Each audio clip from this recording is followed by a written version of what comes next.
Good evening, traveler. If you found your way here, it means you're ready to slow down, breathe, and maybe get lost in a story meant just for you. Tonight's tale isn't just a bedtime story. It's a journey through quiet roads, chance encounters, and the kind of peace you only find when the world falls silent. So get comfortable, let the noise of the day fade away, and stay with me until the very end.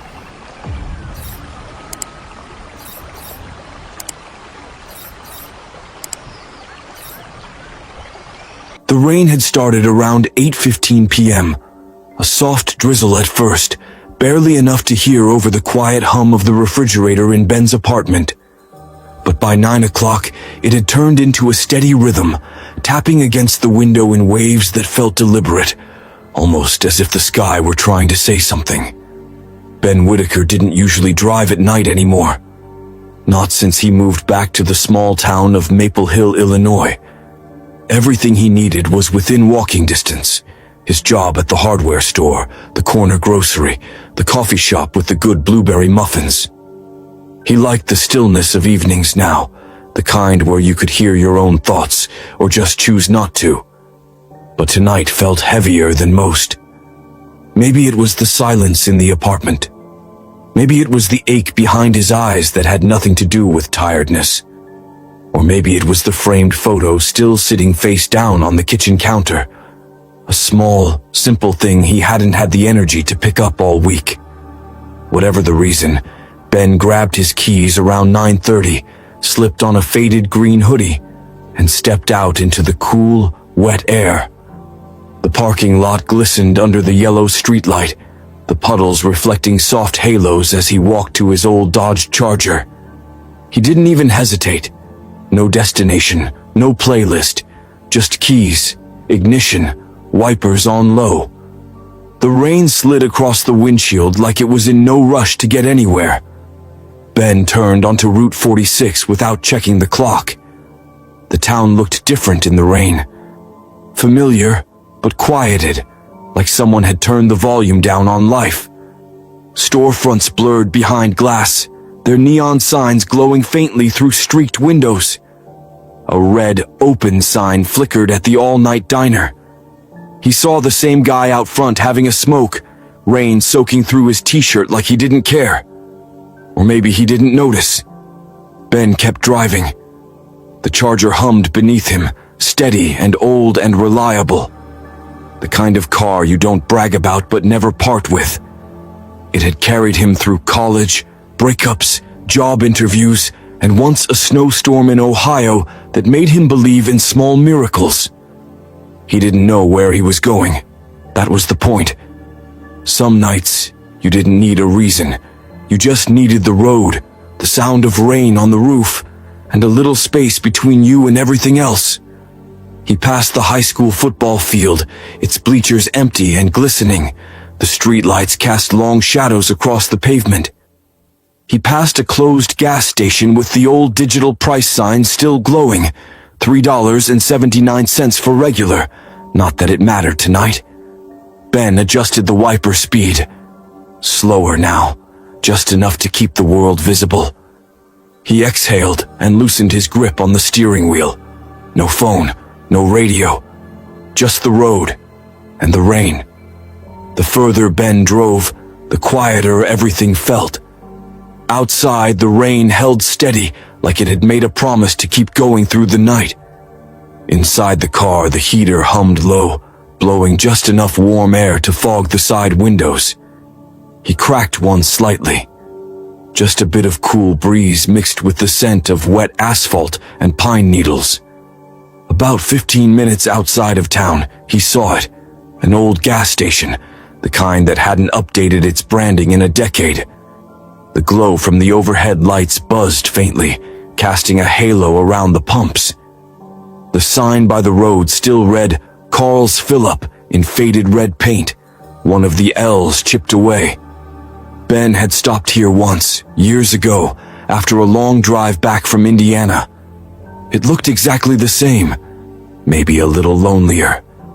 He pulled in slow, not because he needed gas, but because something about the place called to him, like a quiet diner that's always open, even when no one comes in. Ben parked beside pump number 3. The rain softened slightly, enough that the sound changed, less like static, more like a whisper. He cut the engine but left the battery running, so the wipers kept moving now and then, clearing the windshield just enough to see out. Across the lot, the attendant's booth glowed a pale yellow. An old man sat inside with a paperback book, head tilted down, glasses low on his nose. He didn't look up, didn't need to. There were no other cars, no one else out this way tonight. Ben leaned back in his seat and stared at the little snack stand beside the entrance. It had a row of glass refrigerators full of sodas and a rack of candy that probably hadn't been touched in weeks. For a minute he thought about going in, just to feel the weight of a door in his hand, just to have something to do. But he didn't move. Instead, he reached into the cup holder for the small notebook he kept stashed there. It wasn't a journal, not exactly. Just a place where he jotted down fragments of things, quotes he liked, things people said, thoughts he didn't want to lose. He flipped through the pages slowly. Some nights, driving nowhere is the only way to feel like you're going somewhere. He didn't remember writing that, but it felt right. He stared at the words, then at the fogged-up windshield, then back at the man in the booth who still hadn't looked up from his book. Something about the moment felt preserved, like time had pressed pause just for this gas station, just for Ben, just for now. He didn't need to go inside. He didn't need a soda or a candy bar. He just needed a second to breathe in a space where no one asked anything of him, where nothing needed fixing or explaining. He rolled the window back up and turned the key. The Charger rumbled back to life, headlights cutting through the rain like soft lanterns. Back on the road, Ben kept the windows up and the air just warm enough to keep the fog away. The wipers slid back and forth with a lazy rhythm, like they weren't in a rush to clear anything. The Charger cruised smoothly along the damp highway, tires hissing softly against the wet pavement. The road signs were few and far between out here. A reflective green one flashed by. County Road 18-2 miles. Ben didn't recognize the name. That was fine. He wasn't looking for anything familiar. For a while, the silence felt good. It wasn't the kind of silence that weighed heavy on your chest. It was cleaner, softer, like the sound the world makes when it knows you're not in the mood for noise. Still, out of habit, Ben reached over and turned on the radio. Static. Then a burst of twangy country music that he immediately turned down. He scanned the dial lazily, skipping past a sermon halfway through, then a sports talk show arguing about a quarterback trade. Then more static. He landed on an AM station. A woman's voice, soft, steady, unbothered by the late hour. "And if you're out there driving tonight, I hope the rain is keeping you company." Ben glanced at the display. No station name, just AM 760 glowing faintly on the old orange backlight. The woman continued, her voice like chamomile tea. "Sometimes these nights can be lonely, but they can also be peaceful. Just you and the road. No explanations needed." He turned the volume up a little. There was no intro music, no ads, just her voice, paired now and then with a soft jazz track in the background. Old school trumpet stuff, slow and moody, the kind of music you didn't notice at first, but once you did, it stayed with you. Ben smiled, just a little. He didn't know who she was or where the broadcast came from, but it was nice, like someone had cracked open the world just wide enough to let a little kindness through. She started reading something, a short piece, maybe a poem or part of a journal. Nothing dramatic. Just a few lines about a guy who always used to check if the porch light was on when he came home late. How that one small thing made the whole house feel alive, even if no one else was awake. Ben felt that. He thought about his own porch light, still burned out probably, He'd been meaning to replace the bulb for weeks, but hadn't gotten around to it. One of those small tasks that didn't matter, until suddenly, it did. He turned the volume down again, just low enough to let her voice blend with the rain. The miles ticked by. The headlights picked up long streaks of water across the windshield. Out here, no one passed him. No taillights ahead, just dark fields stretching out in every direction. And that voice on the radio, speaking like she knew exactly what kind of night it was. Ben didn't feel so alone anymore. The turn onto County Road 18 came almost without thinking. Ben saw the sign half a second before the turnoff, flicked the signal out of habit, and eased the Charger onto the narrow two-lane road. It curved gently through trees that pressed close to the edges, their dark branches dripping with rain. The headlights caught flecks of mist hovering just above the asphalt. It wasn't a road he knew, but there was something comforting about that. County roads have a way of feeling like time forgot them. No billboards, no gas stations, just pavement, woods, and mailboxes that only locals can find in the dark. Ben slowed a little. No need to rush. The tires made a soft splash each time they rolled through shallow puddles, and the rain, still falling steadily, now sounded more textured, softer against the canopy of trees overhead. He glanced at the dashboard clock. 10:24 p.m., still early by the kind of standards this drive was following. He passed a small white house set far back from the road. Its porch light was on, casting a warm glow over a rocking chair that didn't move. There was a doghouse near the side fence, empty. A wind chime jangled once in the breeze as Ben passed. He wondered if anyone inside had seen his headlights and looked out, or if they'd grown so used to quiet that they didn't bother anymore. A few minutes later, he came upon an old barn, the kind with wood siding gone gray from time and weather. Half the roof looked like it might fall in, but someone had propped a string of white Christmas lights along the top edge. They were glowing, dim but deliberate. Ben found himself smiling. That's what he liked about these roads. The details people left behind, quiet things, small decisions that didn't need to be seen but mattered anyway. Porch lights, wind chimes, Christmas lights on a barn that had seen better decades. He thought of his dad for the first time in a while, not in a big emotional way, just a passing image. Him out in the garage late at night, the little radio playing Sinatra, the workbench light always on, even when the rest of the house had gone dark. Ben hadn't inherited the man's patience, but he'd inherited that need to be awake when others slept, to fix things alone, to think when it was quiet. He passed another mailbox. This one handmade from an old paint can welded to a wooden post. It had Stokes written in black marker on the side. Whoever the Stokes were, they didn't need anything fancy. That felt right out here. The road curved again, gently rising into a low hill. At the top, Ben slowed almost to a stop.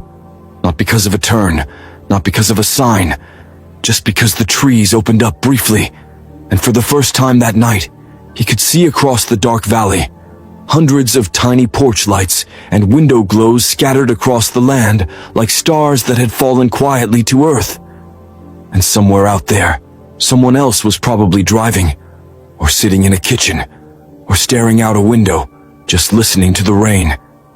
Ben let the Charger roll forward again, headlights cutting the mist. He wasn't ready to go home yet. Ben hadn't passed another car in nearly 20 minutes when he saw it. A flicker of yellow light through the trees just up ahead. Not headlights, not a house, something else. As he got closer, the shape came into view. A roadside diner, small, tucked just off the curve, with a gravel lot and a flickering neon sign that read Dots in tired pink letters. Below that, in a hand-painted window, open 6 a.m. to midnight. Ben looked at the clock. 10:41. He slowed, then pulled into the lot. The gravel crunched softly under his tires. He parked near the front, engine idling for a few seconds before he cut it. Only one other car in the lot. A blue Buick that had seen better days, its hood speckled with raindrops and a crooked bumper held in place with bungee cords. A single light glowed in the diner's window, casting a soft pool of yellow onto the wet concrete outside. Ben sat for a moment, hands resting on the wheel. He wasn't really hungry. But it wasn't about food. Sometimes it was about being in a place where other people existed. Quietly, without needing to talk.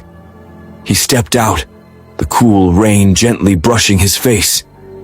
The smell of wet earth and coffee hit him as soon as he opened the door. Inside, the place looked exactly how you'd hope a late-night diner would. Vinyl booths, chrome stools along a counter, a pie carousel that hadn't moved in hours, a soft hum from a jukebox in the corner, not playing anything, just glowing. At the counter sat a woman in her 60s, sipping from a white mug and flipping through a worn paperback. Behind the counter stood a man around Ben's age, maybe a little older, drying a plate with a dish towel that had definitely dried a few too many plates. The man nodded at Ben. "Evening." Ben gave a small nod back. "Evening. You want a menu?" Ben shook his head. "Just coffee, black." The man nodded again, turned around and poured from a full pot. The smell was bitter, but warm. Comforting in the way gas station coffee is when it's late and the air outside is wet. Ben slid into a booth by the window. From there, he could see the charger, rain dotting the windshield. He cradled the warm mug in both hands, watching tiny wisps of steam rise and disappear. The woman didn't speak. Neither did the man. It wasn't an awkward silence. It was a practiced one. The kind that comes from knowing not everything needs to be filled. Ben liked that. A moment later, the man behind the counter spoke, without looking up. "Where you headed?" Ben took a sip of coffee before answering. "Nowhere in particular." The man gave the smallest of smiles. "That the best kind of trip?" Ben nodded slowly. "Yeah, think it might be." And for the next 10 minutes, nobody said another word. Just the quiet of rain outside, the hum of the diner lights, and the slow warmth of a coffee cup between tired hands. Ben sat with his back against the booth, fingers curled loosely around the coffee cup, which was now only half full. The warmth had faded, but he didn't mind. It gave him something to hold, something to tether him to the present. The man behind the counter, still wiping down the same already clean surface, finally looked up again. "Been driving long?" Ben thought for a moment. "A couple hours, I guess. Started in Maple Hill." "Small town," the man said. "You been there?" "Passed through once," he replied. "Back when I thought I'd take a trip that mattered." Ben raised an eyebrow. "Didn't work out?" The man shrugged. "Didn't need to. Turns out the trip I needed was the one that brought me back here." He finished wiping the counter and tossed the towel over his shoulder. His name tag said Ray, though the letters were nearly worn off. His hair was mostly gray, thick around the sides, but missing on top, and his arms carried that particular kind of tired that comes from being on your feet since before sunrise. Ben sipped again, even though the coffee was cooling fast. Ray leaned on the counter. "People think road trips are about finding something out there." He gestured vaguely toward the window. "But mostly, they just give you the space to figure out what's already in here." He tapped his chest lightly. "You a philosopher or a short-order cook?" Ben asked. Ray grinned. "Both. Depends on the shift." Ben smiled at that. It was the kind of small, honest exchange he hadn't had in a long time. Something without pressure or purpose. Just words between strangers who didn't expect anything from each other. Ray came around the counter and slid into the booth across from him, carrying a fresh cup of coffee. "You mind?" Ben shook his head. "Be my guest." They sat in silence for a bit, listening to the rain ticking against the window. Outside, the mist was starting to lift a little, but the clouds still hung low. It wasn't a night for stars. "Ever think about just keeping on going?" Ray asked. Ben glanced out the window. "Sometimes." "What stops you?" Ben thought about it. Really thought. "I guess nothing specific. Just this sense that I should be somewhere, even if I don't know where that is." Ray nodded slowly, taking a long sip. "That's the hardest part. Not being lost, but being in between." They both sat with that idea for a while. The woman at the counter stood, left a few bills near her mug, and gave Ray a small wave. He returned it with a quiet, "Take care, Linda," as she stepped into the night, pulling her hood up against the rain. Ben leaned back. "You ever regret coming back here?" Ray looked around the diner like it was more than just four walls. "Sometimes, but not tonight." Ben didn't ask why. Some answers didn't need to be shared. It was enough to know someone else was carrying something too, and still kept the lights on. The clock on the diner wall ticked quietly toward 11:15 p.m., but the night felt like it had settled into a slower rhythm. Outside, the rain had softened into a mist, a light drizzle that painted the windshield of Ben's Charger with tiny pearls of water, catching the yellow light from the window. Ben finished the last sip of his now cold coffee and set the mug down gently on the table. Ray looked up. "You heading back to Maple Hill?" Ben shook his head. "Not yet. Might keep driving a bit." Ray gave him a long, measured look, then nodded as if he understood something deeper than the words. "You got someone waiting on you?" Ben hesitated. "Number not anymore." Ray didn't press, just offered a quiet, understanding hum. "Well, be careful out there. Lot of space between here and anything." Ben stood, stretched his back slightly. "Thanks for the coffee." Ray waved it off. "First cup's always on the house when someone walks in after 10. Ben smiled. "Is that a policy?" Ray shrugged. "It is now." They walked to the door together. The bell above it gave a single tired chime when Ben pushed it open. The air outside smelled like wet earth and wood smoke drifting in from somewhere nearby. He turned once before heading to the car. "You always here this late?" "Most nights," Ray said. "Sometimes it's quiet, sometimes it's company." Ben nodded, then stepped into the Charger, the door closing with a heavy but familiar thump. The engine turned over easily, and he gave Ray a short wave as he backed out. The diner's warm glow disappeared in the rearview mirror within seconds, swallowed by the damp darkness of the countryside.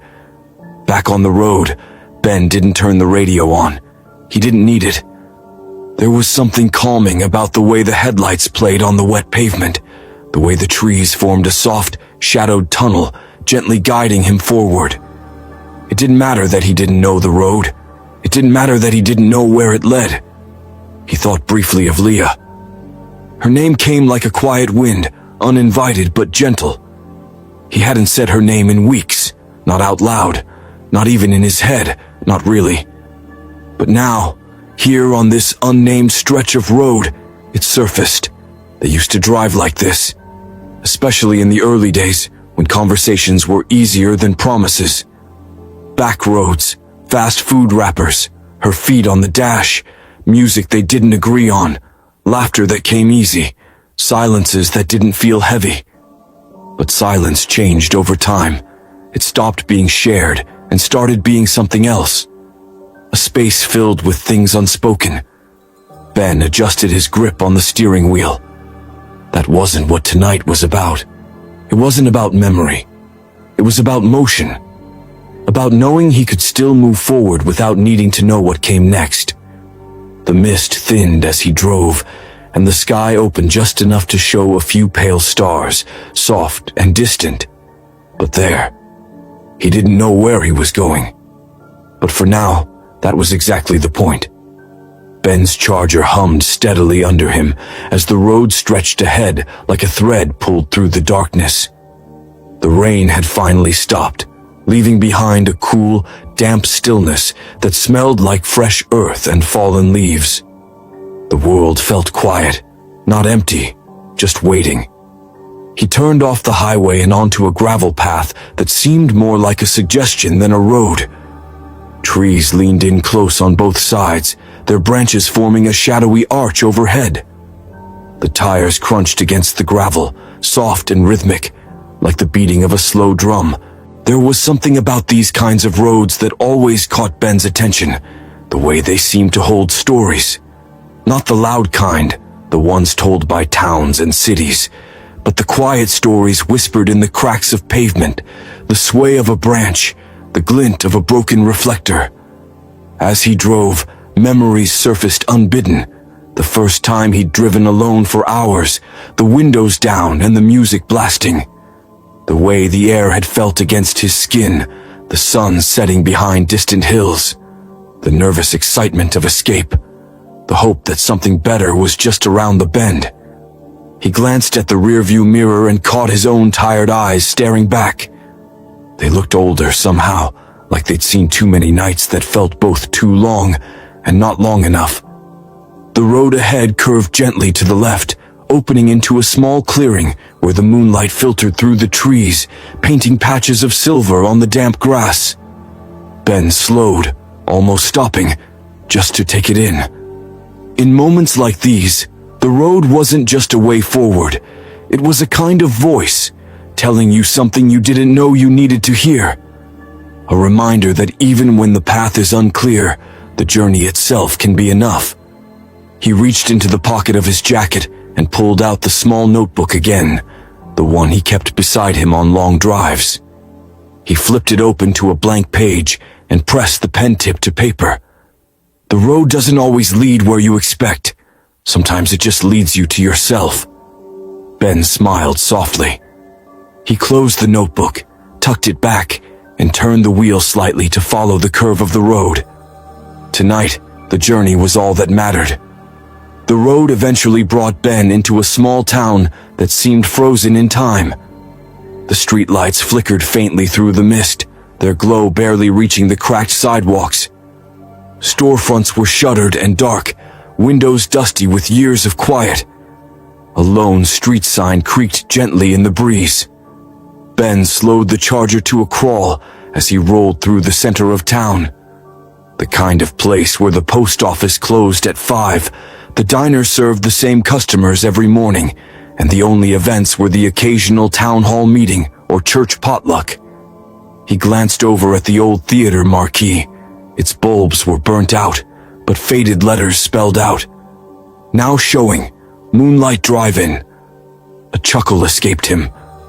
A drive-in movie theater that had likely been closed for decades. Yet, it still held on to the ghost of something vibrant, something alive. Ben thought about the people who once called this place home. The kids who raced their bikes up and down these streets. The lovers who kissed under those flickering streetlights. The families who gathered for holidays and birthdays and ordinary Tuesdays. He wondered how many had left for the city or somewhere new. How many had stayed, choosing the quiet life over the chaos of elsewhere. The silence in the town wasn't empty.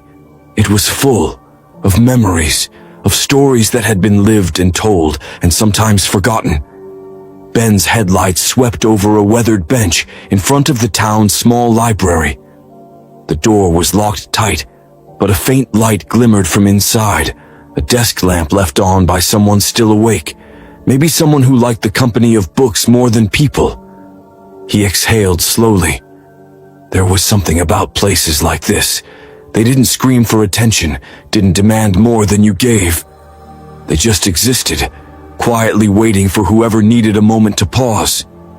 Ben shifted gears and pulled back onto the main road, the town shrinking behind him.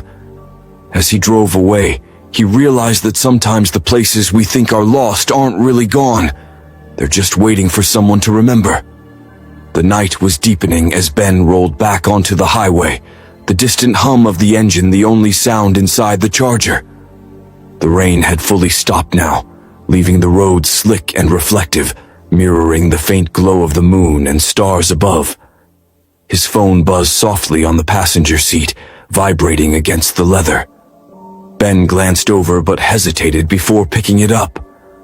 The screen displayed a name he hadn't seen in months. Leah. He stared at it a moment longer, thumb hovering over the answer button. His mind raced back to the last conversation they'd had, a mix of things left unsaid, frustration, pain, and quiet goodbyes wrapped in a single text. The kind of call that could reopen old wounds or start a different kind of healing.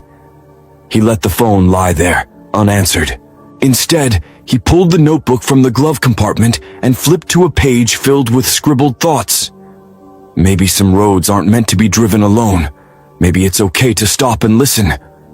The phone buzzed again, a message this time. "Hey, can we talk?" Ben's heart quickened, but he didn't respond. The highway stretched ahead, dark and endless. For a moment, the choice seemed simple, to pick up the phone and face the conversation waiting on the other end, or to keep driving into the quiet unknown. He took a deep breath and glanced once more at the screen.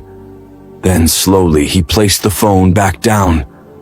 Some roads needed to be traveled in silence first. Ben's charger rolled steadily under the starry sky, the quiet crunch of tires on gravel mixing with the distant call of an owl.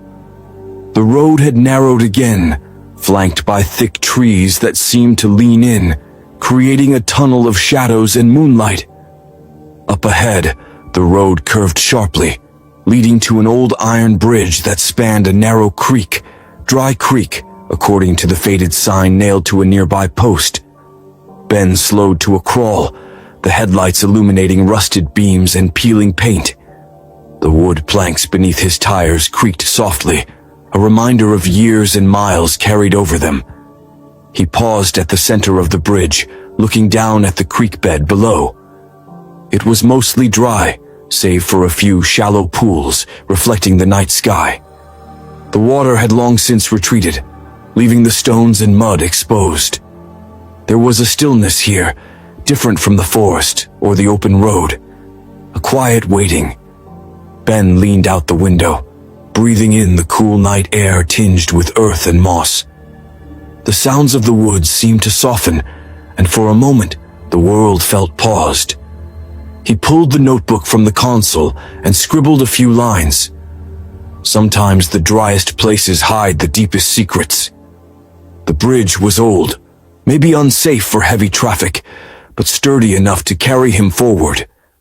As he eased the charger across, he thought about the bridges in his own life, the ones he'd burned, the ones he'd crossed, and those still waiting ahead.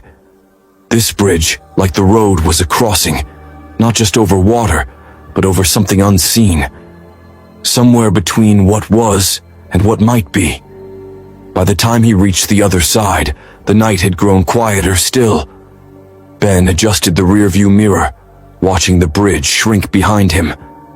Some crossings aren't loud, some are just necessary. The hum of the charger was steady, a soft background to the crackle of the old radio trying to find a signal. Ben adjusted the dial carefully, searching for something, anything, that might fill the empty spaces of the night. Static hissed and popped between stations, the voices and music fragments breaking up like distant memories. He settled on a station playing a slow, bluesy tune, the kind that felt like a midnight confession. The singer's voice was rough but honest, carrying stories of love lost and found, of roads taken and left behind. Ben let the music wash over him, fingers tapping lightly on the steering wheel in time with the rhythm. It was the kind of song that made silence feel less lonely. Every few miles, the signal would cut out, leaving only the static to fill the airwaves. Ben flicked the dial again, catching bits of an old country ballad, then a late-night talk show debating nothing and everything.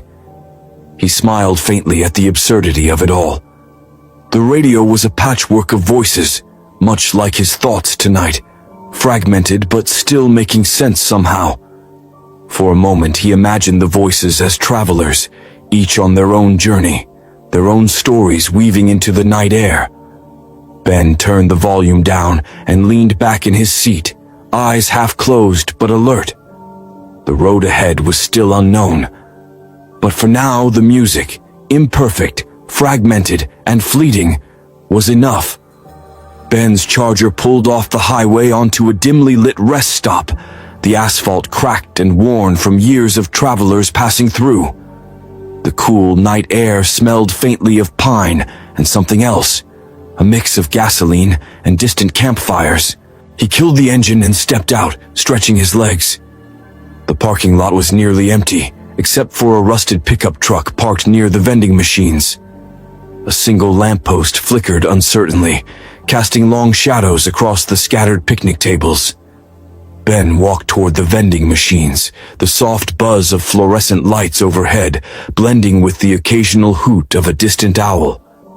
As he waited for the machine to dispense a bottle of water, he noticed a figure sitting alone at one of the picnic tables, a woman wrapped in a thick jacket, her head bowed over a small notebook. She looked up when she heard his footsteps, offering a tentative smile.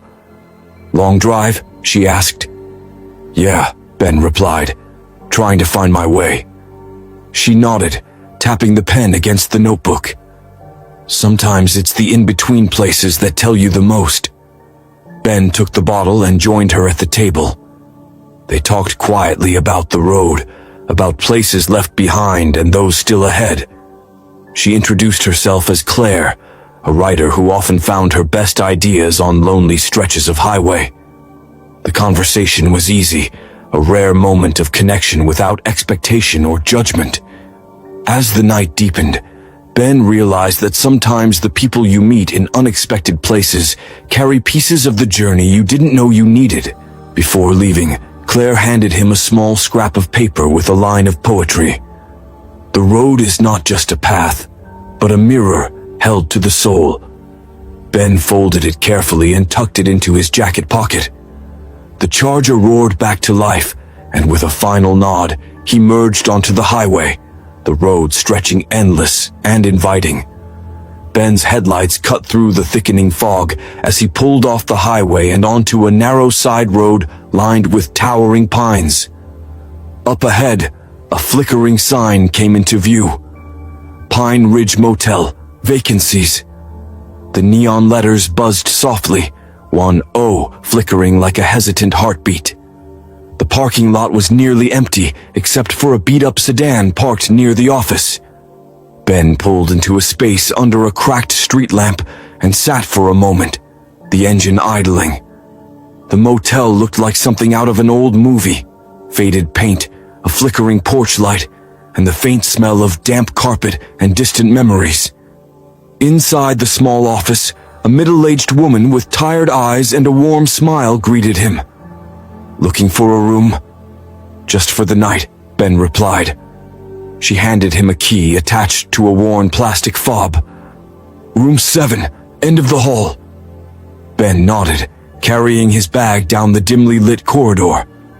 The wallpaper was peeling, and the carpet muffled his footsteps as he pushed open the door.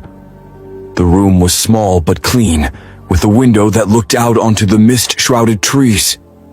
The bed was made neatly, and a small lamp cast a soft glow over a well-worn armchair in the corner. Ben set his bag down and pulled the curtain aside.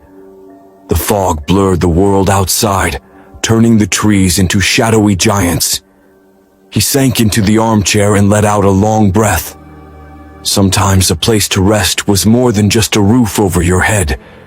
It was a moment to pause, to remember that even on the loneliest roads, there are spaces that hold you. Ben closed his eyes, the steady rhythm of his breath mingling with the quiet hum of the night. Tomorrow the road would still be waiting. But for now, he had this. The early morning sun filtered softly through the thin curtains of room 7, casting a warm glow on the worn carpet and faded wallpaper. Ben stirred awake, the quiet hum of the world outside barely penetrating the thin walls. He stretched and rose, pulling on a jacket before heading to the small window. Outside, the fog had lifted, revealing the towering pines and a sky painted in soft pastels, pink, orange, and pale blue blending together like a watercolor. Ben sipped a lukewarm coffee from a styrofoam cup he'd grabbed at the office, sitting by the window to watch the morning unfold. The motel was still quiet. The faint sounds of birds beginning their day reached him, a gentle reminder that life continued, even here, in this small, forgotten corner of the world. He pulled out his notebook and flipped to the page where Claire's poem was written. The road is not just a path, but a mirror held to the soul.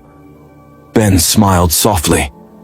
He thought about the nights behind him, the rain, the radio static, the silent towns. Each step, each mile was a reflection, a piece of something bigger than just the distance traveled. Packing his bag with a sense of calm, he felt a quiet resolve settling in, a feeling that maybe, just maybe, he was starting to understand the journey. As he locked the door and stepped out, the fresh morning air filled his lungs, crisp and full of possibility. Ben climbed into the Charger, the engine coming alive with a reassuring growl. The road ahead stretched wide and inviting. This time he was ready. The highway stretched out ahead in the early morning light, smooth and empty, the sun climbing slowly to chase away the last shadows of night. Ben's Charger glided along the asphalt, tires humming a steady rhythm as trees and fields slipped past. Up ahead, a worn wooden sign pointed to a junction. Westbrook, 12 miles to the right, and Highland, 15 miles straight ahead. Ben slowed as he approached the crossroads, the engine's soft growl filling the brief silence. He pulled off onto the shoulder and sat for a moment, eyes fixed on the two paths. To the right, Westbrook, a small town he'd never visited, a mystery waiting to be uncovered. Straight ahead, Highland, the road he'd been following, familiar but still unknown. The choice wasn't just about directions on a map. It was about what kind of journey he wanted to take. Ben reached for his notebook and jotted down a quick note. Sometimes the hardest part isn't moving forward. It's choosing which way to go. His fingers hovered over the steering wheel, a flicker of hesitation. Then, with a quiet breath, he turned the wheel toward Westbrook. The road curved gently as the Charger picked up speed, leaves rustling in the morning breeze. Ben felt a strange thrill, part excitement, part uncertainty. The road was new. The journey was far from over. And for the first time in a long while, the destination didn't matter as much as the choice itself. Ben's Charger rolled into Westbrook just as the sun cast its golden light over the quaint town. The streets were lined with old brick buildings, flower boxes bursting with color, and the faint aroma of fresh coffee wafting from a nearby cafe. The town had a gentle pulse, alive but unhurried. People moved with purpose but without rush, nodding greetings to neighbors and strangers alike. Ben felt a strange comfort in the simplicity. He parked near a small park and stepped out, the soft crunch of gravel beneath his boots echoing in the morning stillness. Walking along the sidewalk, he passed a group of kids playing in front of the general store, their laughter bright against the hum of the waking town. At a bench near the park's edge, an elderly man sat feeding pigeons, a weathered hat shading his eyes. Their gazes met, and Ben offered a nod. "New around here?" the man asked, voice warm and cracked with age. "Just passing through," Ben replied, looking for a place to breathe. The man chuckled softly. "Westbrook's good for that. Quiet, steady, not much changes, but sometimes that's exactly what you need." Ben sat beside him, watching the birds flutter and peck at scattered crumbs. For a moment, the weight of his journey lifted, not gone, but lighter.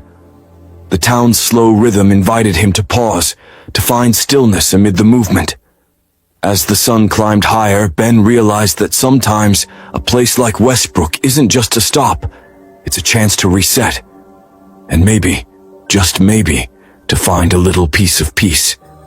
Ben sat on the wooden bench in Westbrook's town square, the late afternoon sun casting a warm glow over the small park. The gentle hum of life surrounded him, the chatter of neighbors, children's laughter, the distant bark of a dog, and for the first time in weeks, he felt the knot of restless anxiety begin to loosen. He pulled out his notebook, now filled with fragments of thoughts, poems, and memories collected along the journey. The pages told the story of rain-soaked highways, silent towns, unexpected friendships, and quiet moments of reflection. But most of all, they told the story of a man who had been searching, not just for a place on a map, but for a place inside himself. Ben looked up and saw the elderly man from the park approaching with 2 cups of coffee in hand. He smiled gently and handed one to Ben. "To new roads," the man said softly. Ben clinked his cup against the other. "And to finding where you belong." The Charger sat parked at the edge of town, its engine quiet but ready. Ben knew the road would always call him again someday, but today he didn't feel the need to chase it. Today, he was exactly where he needed to be. As the sun dipped low, painting the sky in hues of pink and gold, Ben breathed deeply, the cool, clean air of Westbrook filling his lungs, steadying his heart. He folded the notebook closed, tucking it into his jacket. The journey had changed him, not by where he went, but by what he discovered along the way. Sometimes, the longest drives lead us right back home. If this story kept you company tonight, helped you drift a little closer to sleep, or just made you feel a little less alone on your own road, consider supporting the channel. Like the video, subscribe for more nighttime journeys like this, and let me know in the comments if you'd like to hear another story. Safe travels, and good night.